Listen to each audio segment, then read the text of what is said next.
Bom, gente, agora nós vamos começar o nosso estudo sobre as ditas máquinas simples, tá bom?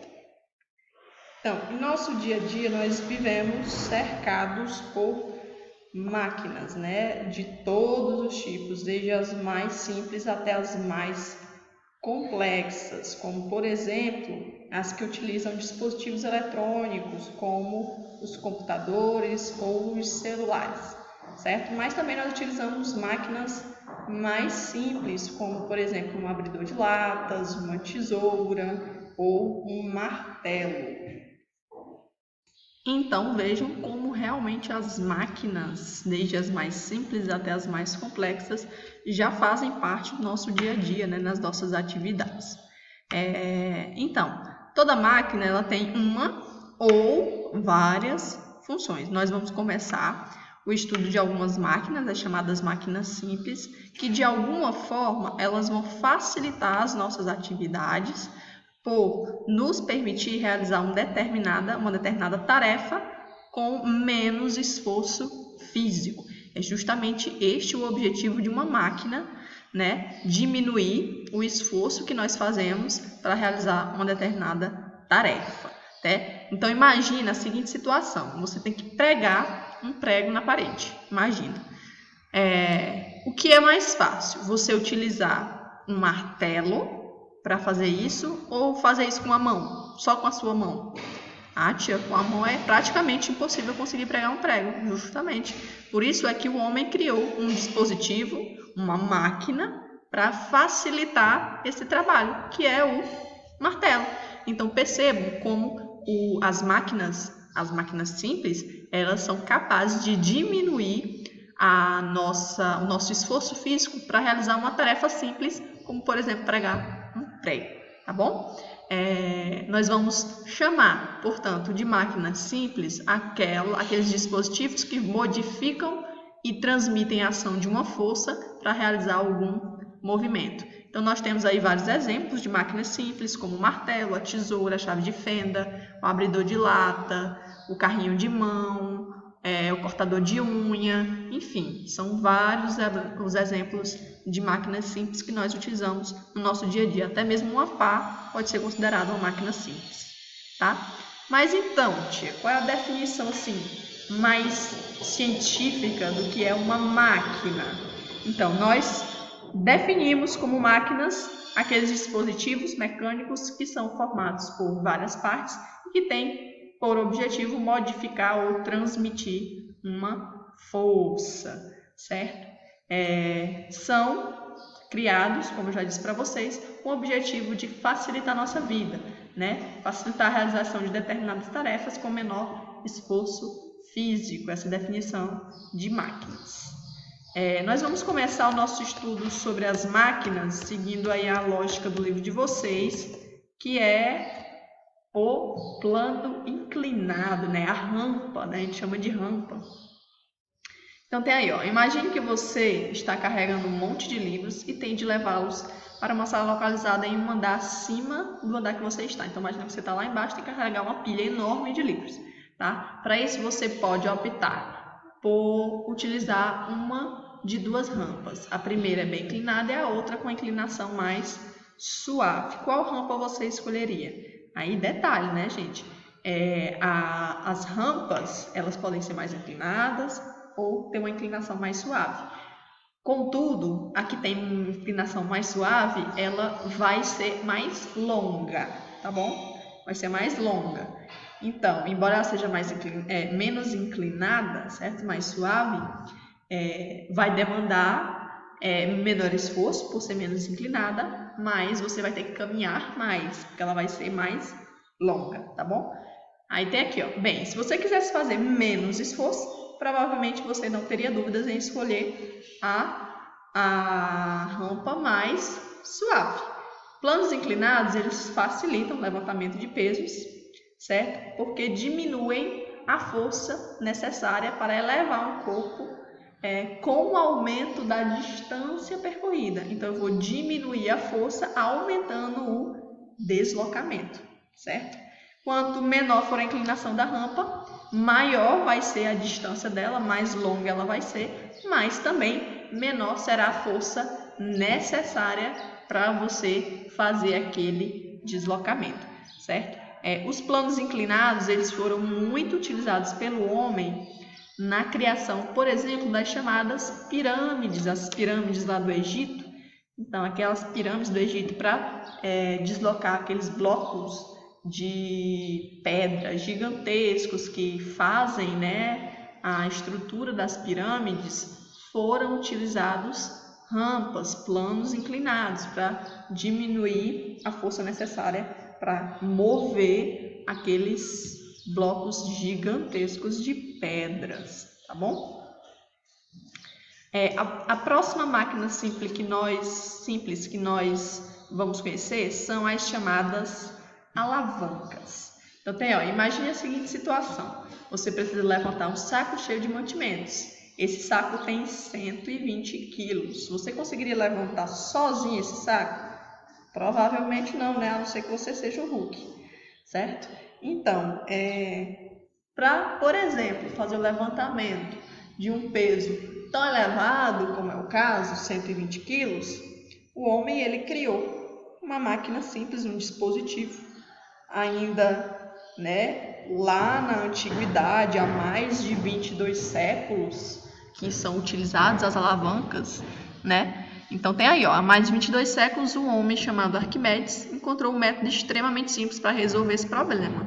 Ele criou as chamadas alavancas. O que é uma alavanca? Nada mais é do que uma barra fixa, certo? Que utiliza um ponto de apoio. Como está mostrando aí nessa animação, percebam que o garotinho está levantando o peso de um elefante. Nossa, como que isso é possível?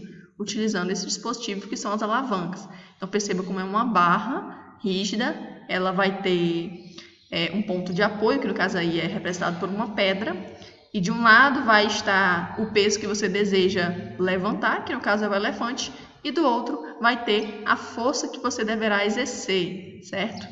Essa basicamente é o princípio do funcionamento de qualquer alavanca, ok? Então tá aí, uma alavanca nada mais é do que uma barra rígida que pode girar em torno de um ponto de apoio. Em pleno século 3 a.C., então vejam há quanto tempo são utilizadas as alavancas, né? Arquimedes afirmou: dê-me uma alavanca que moverei o mundo.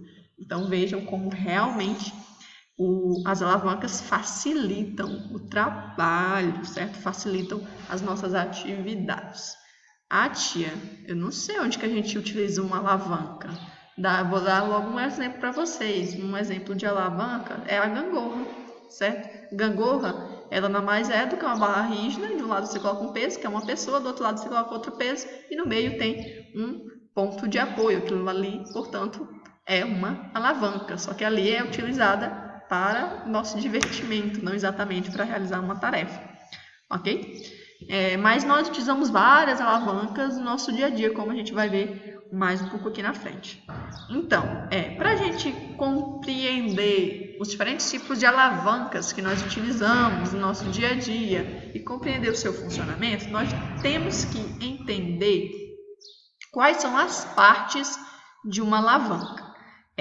A gente chama cada parte de uma alavanca de um nomezinho específico. O ponto de apoio ele é chamado também de fulcro, embora seja melhor a gente chamar de ponto de apoio, tá bom? Então tem aqui o fulcro, que é o mesmo ponto de apoio, é onde a barra que faz parte da alavanca vai se apoiar, certo? De um lado da alavanca está o que você precisa ou quer, vamos dizer, levantar, certo? Isso aqui é a chamada força resistente, é o que eu preciso levantar, o que eu quero levantar, ou é aquela atividade que demanda esforço, certo? Isso é chamado de força resistente, certo? No caso lá que eu disse para vocês, é o saco de mantimentos de 120 quilos ou o elefante, aquilo ali é a força resistente, tá? A força potente é aquela força que a gente exerce para realizar o levantamento. Então, por exemplo, para eu levantar o elefante, eu demando fazer uma determinada força. Essa força que eu faço é que é a força potente. tá? Aí a distância entre o ponto de apoio e a força resistente, que é o que eu quero levantar, é chamado de braço da força resistente. E a distância entre o ponto de apoio e a força que eu faço, que é a força potente, é chamada de braço da força potente, ou braço da potência, ok? Então, essas são as partes de uma alavanca, né? Então, temos aqui, como você poderia, com o auxílio de uma alavanca, levantar um saco de 120 kg, fazendo uma força equivalente à que você faria para levantar um saco de 20 kg de arroz. Em outras palavras, como levantar uma massa com peso 6 vezes maior que outra, né? 120 para 20, 6 vezes maior, fazendo a mesma força que você faria para levantar esse peso de 20 quilos. Simples. É só a distância entre o ponto de apoio em que você aplica força. Aliás, o ponto em que você aplica força e o ponto de apoio ser 6 vezes maior do que a distância entre o ponto de apoio e o peso. Então, ele está querendo dizer o quê? Que para eu levantar, utilizando a mesma força que eu faço para levantar 20 quilos, levantar 6 vezes esses 20 quilos, ou seja, 120 quilos, basta eu aumentar essa distância aqui em 6 vezes em relação a essa. Então, essa distância entre o ponto de apoio e a força potente, ou seja, o braço da força potente tem que ser 6 vezes maior do que a distância entre o ponto de apoio e a força resistente, ou seja, o braço da força resistente. Essa distância, esse tamanho, o braço da força potente tem que ser 6 vezes maior do que o braço da força resistente, tá bom? É simples o funcionamento de uma alavanca. É desta forma que acontece, tá? Existem vários tipos de alavancas, né? E elas são classificadas de acordo com a posição do ponto de apoio em relação à força potente e à força resistente. Lembra, força potente é a que eu faço, força resistente é a atividade que eu quero fazer, o peso que eu quero levantar, certo? E o ponto de apoio, você sabe, né? O ponto de apoio.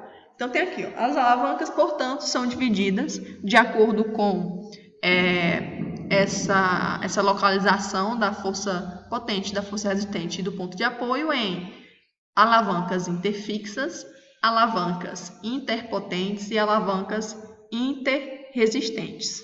As alavancas interfixas são aquelas em que o ponto de apoio está no meio entre a força resistente e a força potente. Um exemplo de alavanca interfixa é a tesoura. Então, o ponto de apoio da tesoura é aquele parafusozinho, certo? Então, o parafuso, que é o ponto de apoio, está entre a força potente, que é onde você coloca a força, e a força resistente, que é onde você vai colocar o que você quer cortar, certo? Então, aqui é uma alavanca interfixa. As alavancas interpotentes, né? A força potente é que está no meio. Interpotente, a força potente está no meio. Então, de um lado está a força resistente e do outro está o ponto de apoio. Um exemplo de alavanca interpotente é a vassoura. Você coloca a força aqui, o ponto de apoio fixo, né? É aqui na ponta, que é o que fica paradinho quando você faz o movimento da vassoura. E a força resistente é aqui na ponta, que é onde você está varrendo, certo? Então, isso aqui é um exemplo de força, de alavanca interpotente. O ponto, no meio está a força potente. De um lado, o ponto de apoio e do outro, a força resistente. E existe, por último, as chamadas alavancas interresistentes, onde quem está no meio é a força resistente. Um exemplo de alavanca interresistente são os abridores de lata, certo? O ponto de apoio, no caso aqui, tá aqui, ó, nessa pontinha aqui, onde ele fica fixo, certo? A força resistente está aqui, é onde eu encaixo para levantar a tampa, e a ponta aqui é onde eu faço a força, que é a força potente. Então, percebam que quem está no meio é a força resistente, certo? Então, isso é uma alavanca interresistente. Essa é a classificação das alavancas. Na nossa próxima videoaula, nós vamos conhecer um pouco mais sobre as alavancas, ok? Até o próximo videoaula.